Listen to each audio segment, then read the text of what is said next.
It's my pleasure this morning to introduce to you the members of this first panel.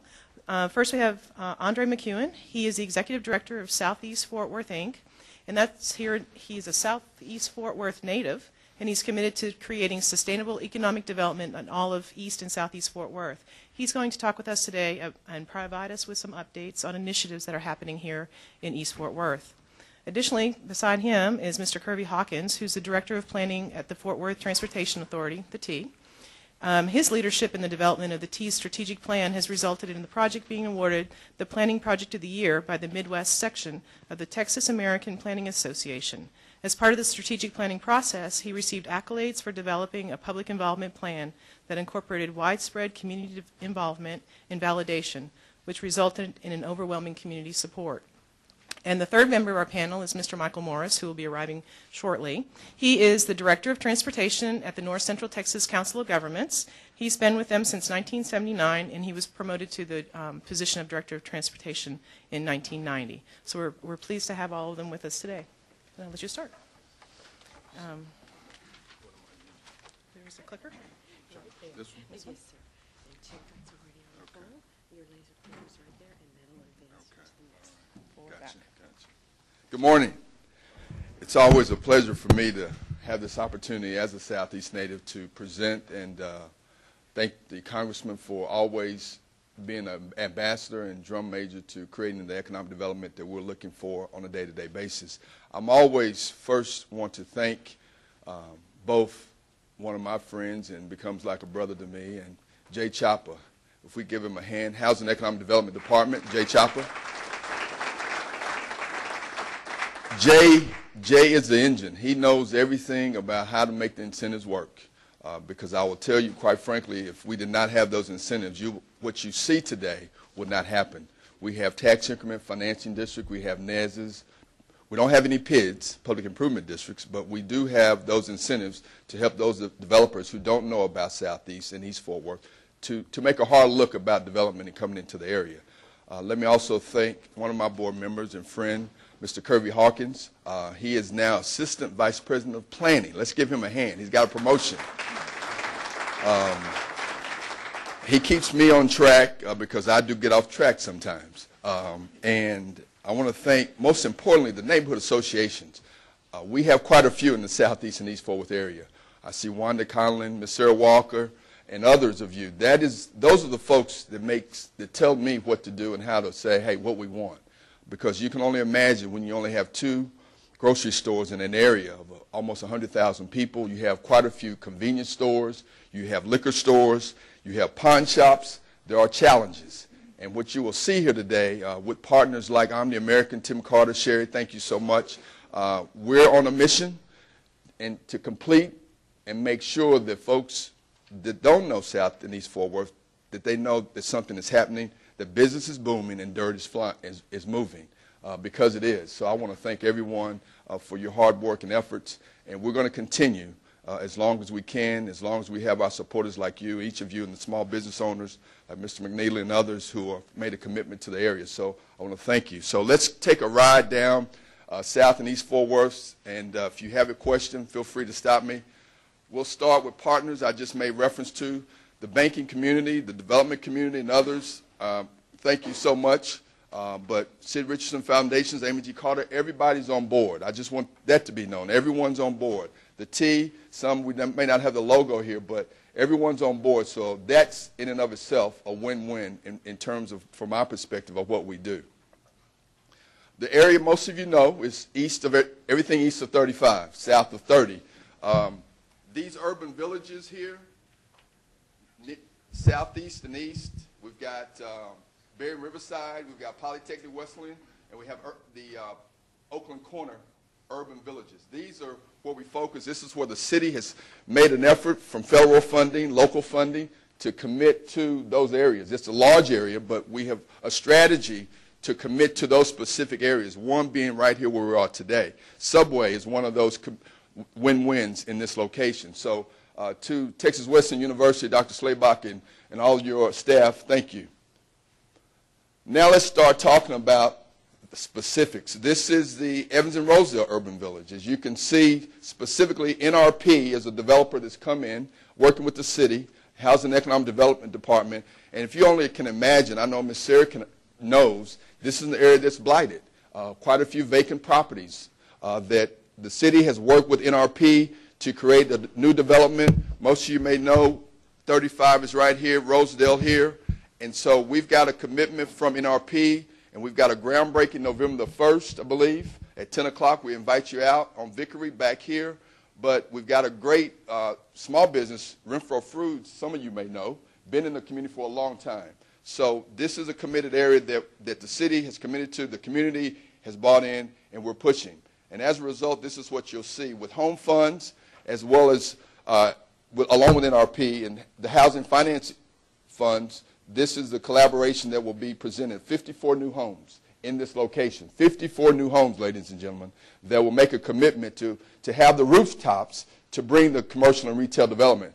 So any of you looking for opportunities, new homes near that area, right at Rosedale and 35, where you know going west to the medical district, the availability, the time is now. And working with Sal Adamski, workforce, I'm sure the opportunity to create the development is key. This is Terrell Heights, so you know, Terrell Heights. Next, the city specifically will be bringing in 11 both construction and rehab homes to that area, in addition to the 54 homes. So the commitment is made, the dollars are there, home funds and other funding from the NRP group. We are committed commitment, which will have November the 1st with construction beginning at that time. So let's give City of Fort Worth a hand for that opportunity. Awesome. And NRP. Secondly, and most of you, if you're not a Jack-in-the-Box person, I would ask you to become a Jack-in-the-Box person. As a result, along that same location, southwest near 35, most of you know the location here, we've got Jack-in-the-Box. We've got new street funding that took place on Missouri. We've got some nice benches, street lights. But as you can see, this is along the Evans and Rosedale Historical Area Plaza, nearby Hazel Harvey Peace Neighborhood Center. But development is happening in this location. Dollars are working, leveraging, making it work for the community. And as a result, this is what you see. You see a Jack-in-the-Box, ladies and gentlemen. This isn't just a picture. There is a Jack-in-the-Box at this location. So again, it works. It can work. And thank you again. I keep saying, Jay, and I know I'm going to keep saying it to you, and Mayor, great job done. But this is what works. Folks are asking me, Andre, is it successful? Well, let me just ask you to go by lunchtime, okay? Let me just ask you to go by lunchtime and take a look. Yes, ma'am, Miss Sarah. CDBG funding is there. All the funding that's needed and the return on the investment back to the community. This is a ribbon cutting. As you can see, partnership. We've got, and this may look like, I think Kathleen's afraid to cut the ribbon, it looks like to me, but this is a ribbon cutting we have for the event because we're going to promote. For Southeast Inc., we're going to promote everything that happens, whether it's a Jack-in-the-Box, Subway, we've got to promote and market the neighborhood, and that's what we're going to do. So this is a ribbon cutting, jobs created, jobs created, jobs created. So this makes a difference in the community.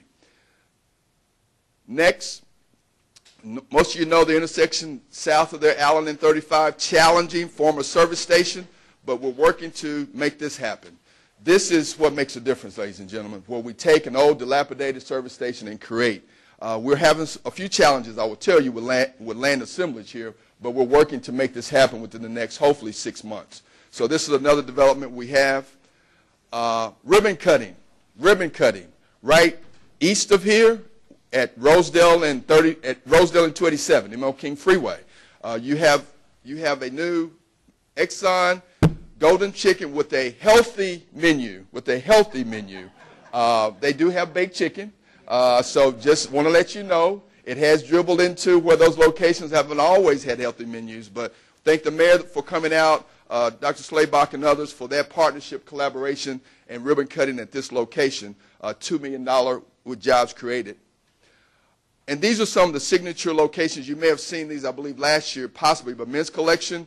Also, and the new washateria on Berry Street within the tax increment fund location, just so you can see that these are open, doing good business. This is the area of the tax increment financing district, just to give you an idea of what's happening. Sierra Vista, which has been spoken about already.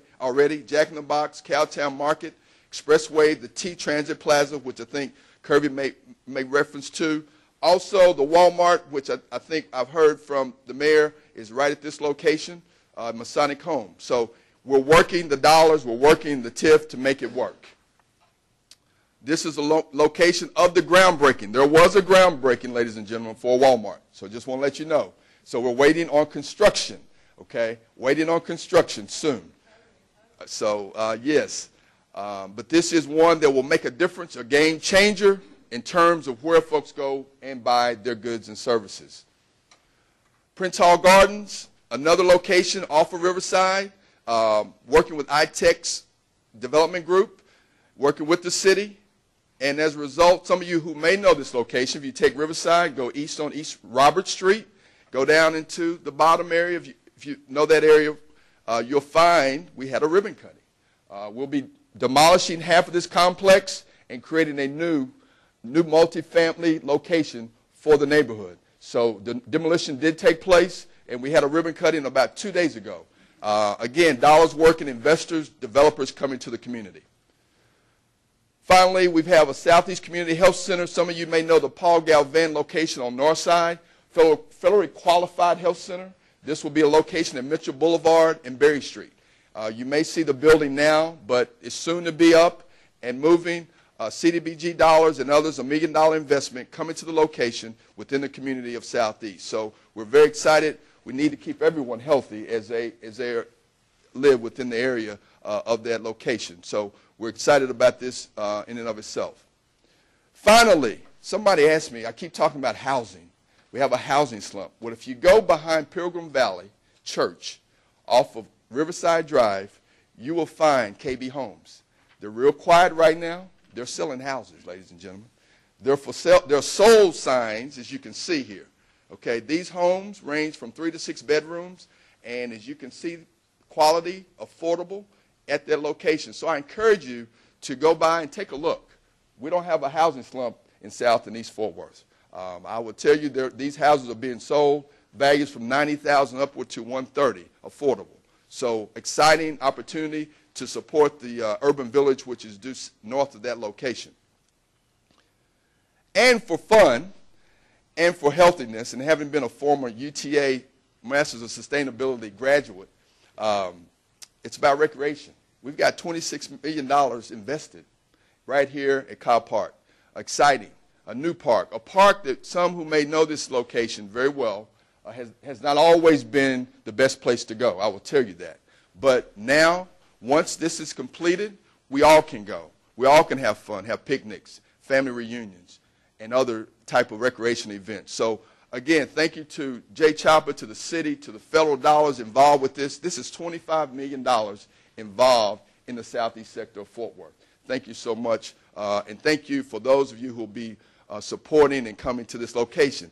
And finally, Mayor Price made reference to a bike ride that took place. Well, it did take place, and I encourage all of you to get a bike so that you can do this, okay? So you can have fun. Dr. Slaybach, we'll get you a bike next time, okay? But this is about community involvement right here, ladies and gentlemen. This is about being a part of a community, participating, enjoying, and not having a stigma associated with the community. So thank you to the Fort Worth Police Department and others. We really had the opportunity to see the community from a different vantage point. But again, these are the areas of development that are taking place. We have quite a few more to go. I know Jay's working hard on some, and he's pushing on me. I'm pushing on him.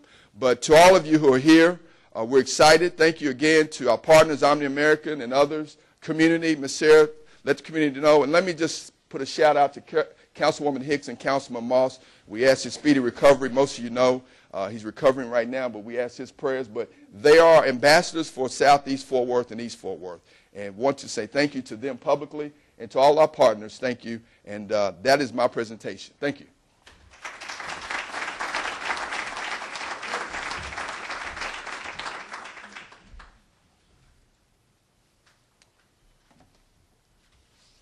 Thank you, Andre.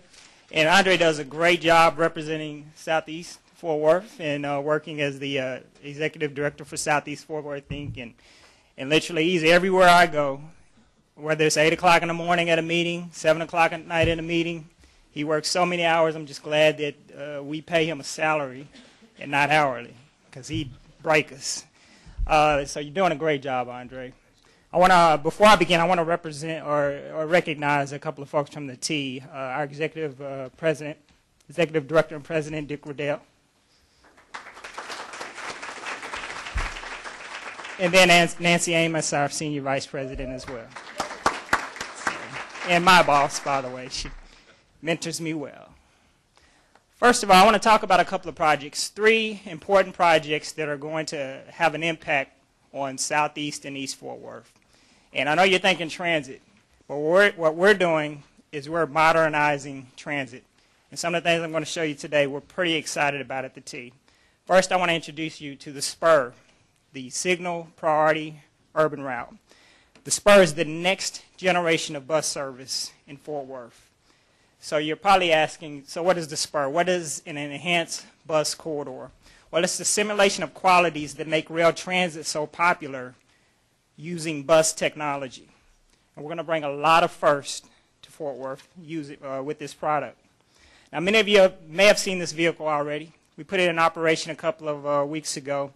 These extra long vehicles that we're putting along East Lancaster is what we're calling our Spur vehicles. They're 60 feet long. They have a 50% higher carrying capacity than our existing vehicles, and they hold 88 people, rail-like capacity.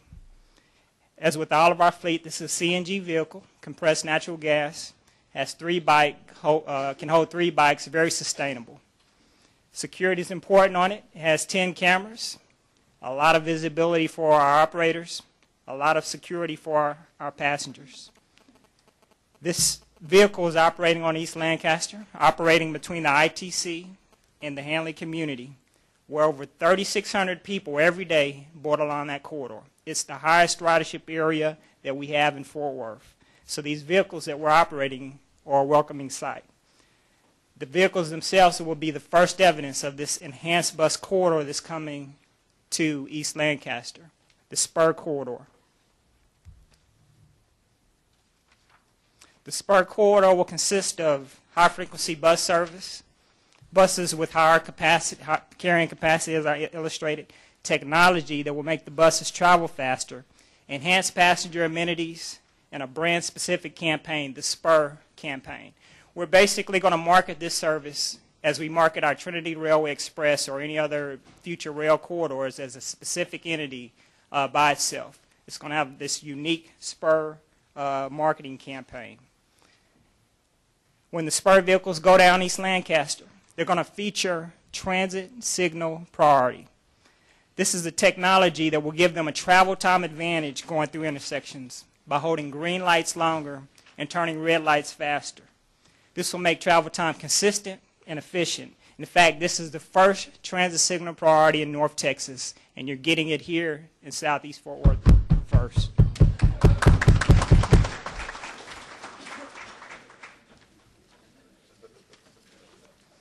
To improve customer comfort and security, we're providing 15 redesigned passenger shelters.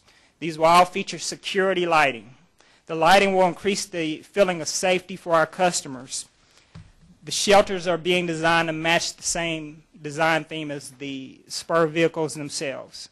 So we're going to have a consistent theme down the corridor. Our stops, our major stops will feature information kiosks.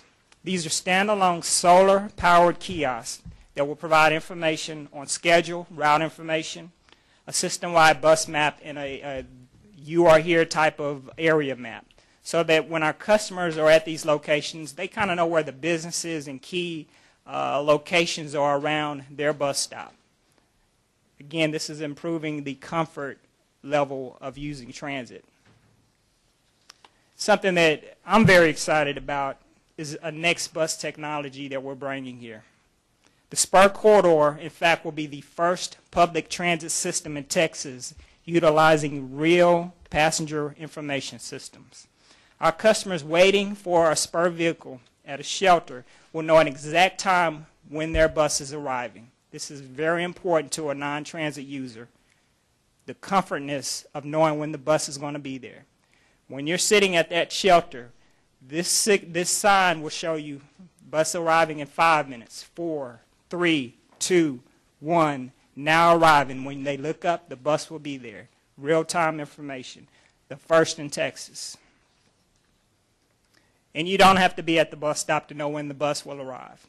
This next bus technology will allow you, if you have internet access, whether it's at work, at home, or on your iPad, you'll be able to pull up a map in real time and see where your vehicle is. You'll be able to click on the dot that represents the bus stop that you wish to utilize, and it will pull up the arrival time on your portable or internet-based browser, or at work, or at home, wherever. You'll know where your bus is. You'll know when it's getting there. This is putting the T on the cutting edge of public transit. In fact, this is operational now. If you want to go to Next Bus, do a Google search, go to Next Bus, go to Fort Worth, you'll be able to pull this up now. It's actually in operation.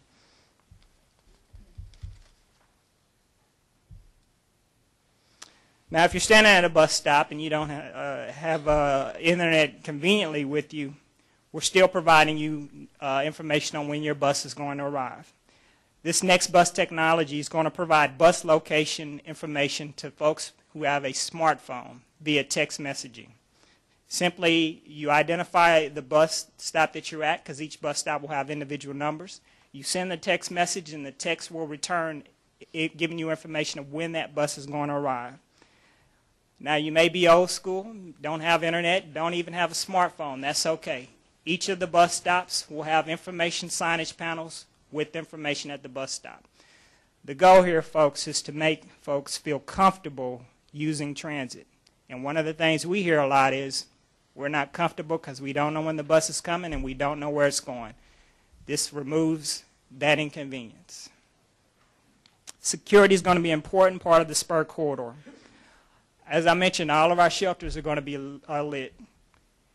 I'm happy to announce also the majority of our standalone bus stops along this corridor will also be lit. This is groundbreaking technology here. If you're waiting on a bus stop that isn't a shelter, it's a standard bus stop, it's at nighttime, you're feeling uncomfortable, you're now going to be able to push a button, and these bus stops are going to have solar panel lit bus stops around the area. You're going to feel comfortable getting on transit down the spur corridor. This is as a matter of fact, this is going to be the longest solar lit bus stop corridor in the nation. And you're going to get it here in Southeast Fort Worth first.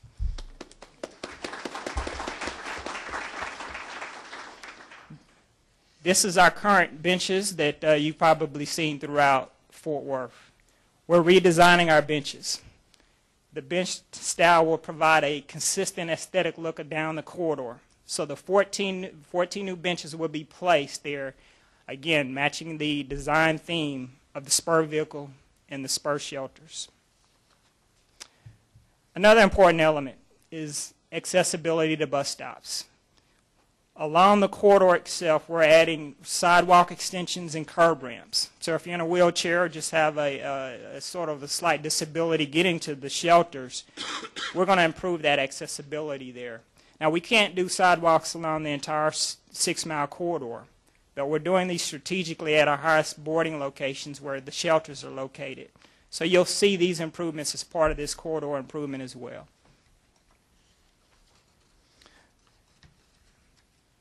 So all of these improvements coming within months from now. We're not talking about a couple of years down the road. Everything that you see here is in procurement or already in operation. We're building the next great transit system here, and it's coming in Fort Worth. The vehicles and most of the elements presented here were obtained using federal money, as well as the help of the Regional Transportation Council. We couldn't do it without them. We appreciate the help that we receive in that matter. When the projects are complete next year, we hope to not only transform East Lancaster, but we want to transform the way that the public views rapid transit, as the congressman calls it. The next project I want to talk about, and I'll talk about this one briefly, but it's no less important, is the Sierra Vista Transit Plaza. I want to give you a little background on what we're doing out here. Currently, we have multiple bus routes that connect along Riverside Drive between Glen Garden and Berry Street. Our bus customers, some of which are school-aged children, frequently need to transfer between those routes.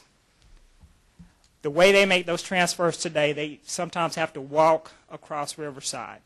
And I've done it. I don't know if you've ever tried to walk across Riverside. It's not a fun experience. And some of the folks that try to do that transfer don't even take advantage of the crosswalk. They literally try to run mid-block. This is unacceptable. So what we're working on, what the T is working on, we've purchased land on the southwest corner of Riverside and Berry, and we're going to provide enhancements with the help of sustainable development funding through the Regional Transportation Council to build an off-street transfer facility that we're calling the Sierra Vista Transit Plaza. The facility's construction will be funded through federal funding and will provide 4 bus bays, shelters, lighting, enhanced landscaping, and community-inspired artwork. And we're also working closely with the City of Fort Worth to ensure that this transit plaza design matches the Berry Riverside Urban Village streetscape plan and design as well. So it's going to be a matching unit with what the community is wanting as far as the urban village as well. We're providing new shelters out there that's going to bring a unique design to our existing shelter classifications there. It's bringing an aesthetic touch. The facility is reaching final design. We've actually approved the 95% design level just in the last week or so. And construction will start next spring. So this will be completed hopefully by next summer if everything goes according to plan. So we're bringing a great new facility to Southeast and improving the safety in that community. The last thing I want to talk about is something that some of you may have heard of. If not, I just want to give you a little background on it. The Southeast Fort Worth Passenger Rail Study. What we've done over the last couple of months is we've actually initiated exploring where is the next passenger rail service going. Now our next passenger rail service in Tarrant County is going to be Tex Rail. That is something we're deeply involved in right now. The T is involved in and the City of Fort Worth is involved in. That service runs from southwest Fort Worth through downtown, northeast Tarrant County, and then into the airport. While we're working on that plan, and we've been working on that a while, the T Board of Directors recognizes that the highest transit ridership is in southeast Fort Worth. So the T's Board of Directors has indicated that the next priority after Tex Rail will be service to southeast Fort Worth in some manner. The region has recognized through their 2035 mobility transportation plan that there is a need for some sort of high-capacity transportation solution in southeast Fort Worth as well, and that could be rail as well. So what I've always asked, and this is something I've always questioned, is what does this community in southeast Fort Worth want? Because sometimes I hear different things. That's one of the reasons why we've undertaken this study. We wanted to get the community involved in a technical analysis of what needs need to be happening in southeast Fort Worth to identify basically, is there a need for passenger rail service, and if so, what are the physical, operational, and financial feasibility possibilities of passenger rail in Fort Worth. So we started the study in January. We're wrapping it up now, and I would love for you to hold the date of November the 17th at this campus here at 6 p.m. We're going to be presenting the final results and recommendations of that Southeast Fort Worth Rail Study. And hopefully you were able to grab some of the flyers that we've actually set on the, thank you, Andre, that we set on there. We'd love for you to be there because we want to make sure that the community is involved and understands that the recommendation, also understand that the recommendations are the recommendations of the consultant RL Banks. We reviewed it, but we want validation from the community on these recommendations as well. Okay? So with that, I'm actually finished with my remarks. I'm going to turn it over to Michael Morris. Yes. Sorry. I just can't let this pass before Michael gets up here. But I remember we were here last year at this time. By the way, I'm Dick Riddell, director of the T. I'm just Only thing I've done is I'm the one responsible for actually promoting Curvie.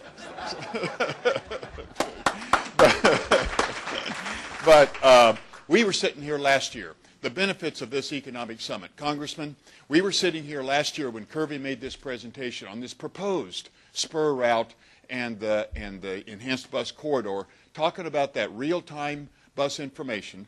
I was sitting next to Michael Morris, the director of the Regional Transportation Council, when Curvie made the talk about the real-time bus information, and that would be something in the next phase. Michael Morris turned to me and said, Dick, I want to help make that happen earlier. And because of that, because of this summit, and because of Michael's commitment, that became a part of the first phase of that project. So thank you, Congressman, for that, and thank you, Michael, for that. I know Michael remembers when you turned to me and you said, Dick, I want to help you make that happen earlier, and we did. So thank you.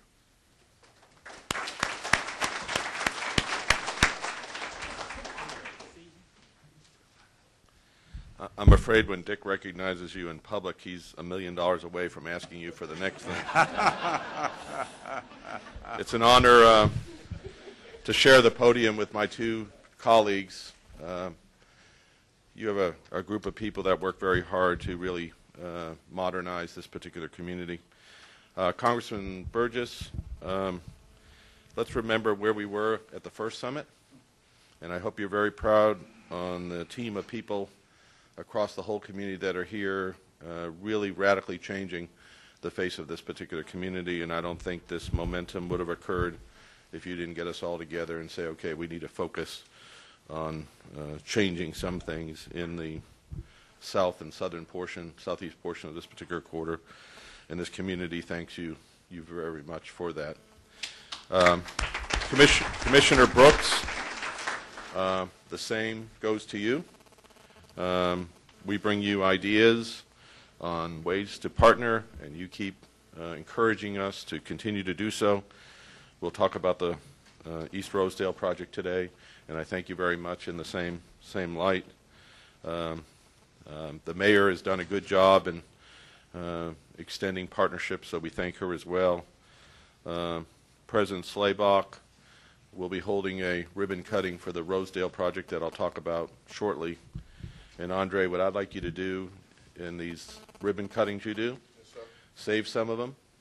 I want to tie them all together from different projects so we can bring it to the university when we do the Rosedale project, because the university, in my opinion, is a core element of this particular community, and those other ribbons that were cut, have it be a Jack in the Box or something else, we'd like to tie it together for our Rosedale project if we could. And then I'm part of a group that has the idea that I want the community to celebrate TWU as much as the community celebrates TCU. So,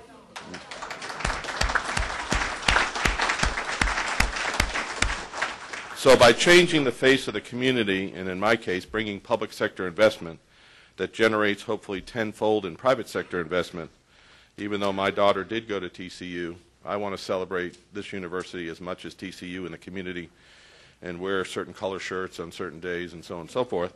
And let's commit to each other today that we're going to continue this momentum, so when Congress Burgess brings us back 23 years from now,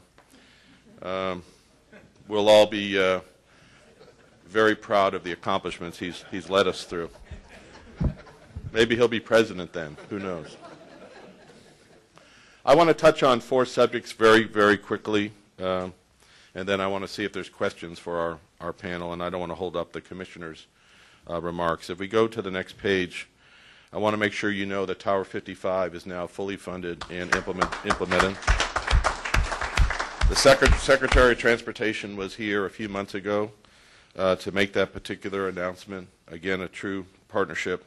I want to talk a little bit about sustainable development, and I want to publicly thank Curvie and Andre, as you'll see in my remarks, for their work that they're doing. I want to introduce a new idea, high-speed rail, and the potential of an East Fort Worth station. And then moving forward on what we call silo busting, we have an application into housing and urban development that will revolutionize how planning is done in the community. Here's your Tower 55 project. If we go the next, oh, I'm sorry. it's not a delegated responsibility. I'm actually in control. My staff never lets me do anything. Tower 55 is underway. If it wasn't for, it was an expensive breakfast. I think I paid like $10. I took Dick Riddell to breakfast about a year ago and said, Dick, I don't have local funds. I have federal funds. We're going to get Tower 55 done, but I need to borrow $1 million. I think it was $1.5 million to actually go to the Union Pacific and Burlington Northern Railroads to start design. So when the application to the secretary goes in, we can get extra points because the design is already started with local money. And I promise you I'll trade it out and send the money back somehow in the future. But if the T did not give to the railroads the ability of designing the Tower 55 project, I don't think the Tower 55 project would have ever got funded, because it had to be underway with regard to design, and I want to publicly thank the T and Dick Riddell for that. It takes a partnership. You know, here a transit agency is front-loading money to get what is really a goods movement corridor and a neighborhood preservation project complete, with a regional transportation council funding him back, probably in the north, southeast, and northeast rail line, the TEX project, or some other place as we as partners continue to move forward. The second group of topics is the Sustainable Development Program, and I'm going to touch on this quickly because our two previous speakers talked about it, but we are going to change the makeup, shape, land use transportation relationship in this particular community. 5 things have occurred from the Regional Transportation Council standpoint. Sometimes these start with planning studies where you engage a community to create a vision. And in the case of the work we did around this university, in the next call for projects, as you see on the bottom, it led to the implementation of streetscapes and signal improvements around this university that we're folding into the Rosedale project. And this will be part of the ribbon cutting that I want to string these ribbons together when we come here shortly to do that. If you look at the bottom, Andre, I'm publicly thanking you for all the work you did along MLK with the Walmart project. We have funded $1.5 million worth of transportation improvements for that project. It's fully funded. It's funded with local funds. We use the money from the eastern side of the region where we have excess toll revenues in order to build it quickly. The designers that are designing that project are giving those reports every week to the Texas Department of Transportation. This project should be under construction shortly. Sierra Vista, Curvie already talked about that again. Curvie, I'd like to publicly thank you and Nancy for all the hard work that you're doing on there. You give me gray hairs from time to time on getting that project completed, but what innovation you are bringing there. The centerpiece, the Rosedale project, we want to use a thoroughfare street improvement to actually change the land use fabric along a corridor. It's the first time we're doing it in the region. $31 million to fund Rosedale in a high urban design streetscape configuration from 287 all the way over to Stallcup. We are going to fund the eastern side of the corridor with federal funds. The western side of the corridor from 287 over to Miller will be funded with local funds in order to expedite the construction. So the project will be moved from west to east. Commissioner Brooks, we know we are taking a huge risk, and you challenged us. Michael, I've committed to the voters that Rosedale will be done from 287 all the way over to 820. And we came to you, with the idea that instead of putting federal funds and local funds on every single piece, why don't we load up the local funds in front of the university to get it constructed sooner, and then we will use the federal funds on the eastern side of the corridor in order to continue the construction. This way we can jumpstart it over here by the university and tie it into the Sustainable Development Project. And we committed to you, and I say publicly, we promised to build the whole corridor, because that's what you committed to the voters. But your money is going to be used in the western side, and the Regional Transportation Council money is going to be used in the eastern side, and we all have to stay in the whole project, because it's critical that the whole project be built. But it's a true partnership to permit us to jumpstart the East Rosedale project near the university and tie it into the Sustainable Development Project. And when we have those agreements nailed down, we're going to have the President bring us to a ribbon cutting to present the East Rosedale Corridor project. And that will include the Sustainable Development Project outside this university, $2 million pedestrian and signal improvements just north of the campus, and all this work will be integrated into the project so we can start changing the land use fabric, retail, and other activities around this particular university. The third item, quickly, is high-speed rail. We have a nation in the country of Japan who wants to build high-speed rail from Houston to this region. Our position is, if it comes to this region, it has to go to downtown Dallas, it has to go to the center of the region, and it has to go to downtown Fort Worth. Our position is you're not going to build high-speed rail and only bring it into Fort Worth and forget about the eastern side, or only on the eastern side and forget about the western side. I reminded the Japanese there's a reason we have an Interstate 35E and an Interstate 35W. They had no idea what I was talking about. Oh, of course I didn't. But if we're going to build high-speed rail through the center of the region between our two downtowns, you can't load it up with a lot of stations or it's no longer high-speed rail. But wouldn't it be cool to have a downtown, East Fort Worth, Arlington, West Dallas, downtown Dallas, and then the train goes to Houston, and then while that train's gone, we run high-speed rail between Dallas and Fort Worth, and then here comes the train back, or the intercity train is part of it. So we laid out to the Japanese an integrated or hybrid approach that high-speed rail or intercity rail be laid on top of a regional rail investment with the exact same technology in it, and as long as we commit not to have lots of stations on it, it's a very cost-effective way to do it. Now, you say, Michael, this is crazy. You can't build high-speed rail within a Dallas-Fort Worth region. The state of Maryland can fit inside the Dallas-Fort Worth region in land area and in population. Our region, Dallas-Fort Worth, is larger than Maryland in land area and in population. And what are they doing? They're looking at high-speed rail between Baltimore and Washington, D.C. They look at that as an inner-city movement. Why can't we look at a trip from Dallas to Fort Worth, which isn't much shorter, in a very similar light? So that's what we're trying to do there.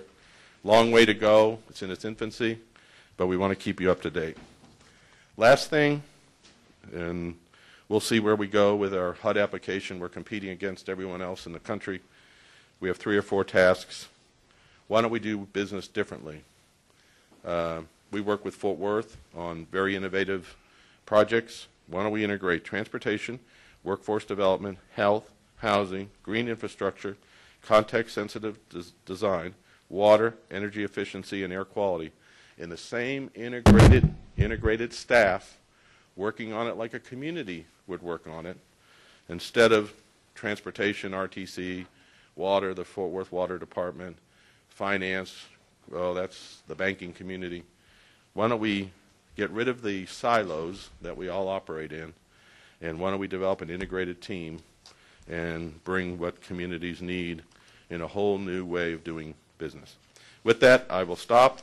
Thank you very much for inviting me today in our panel.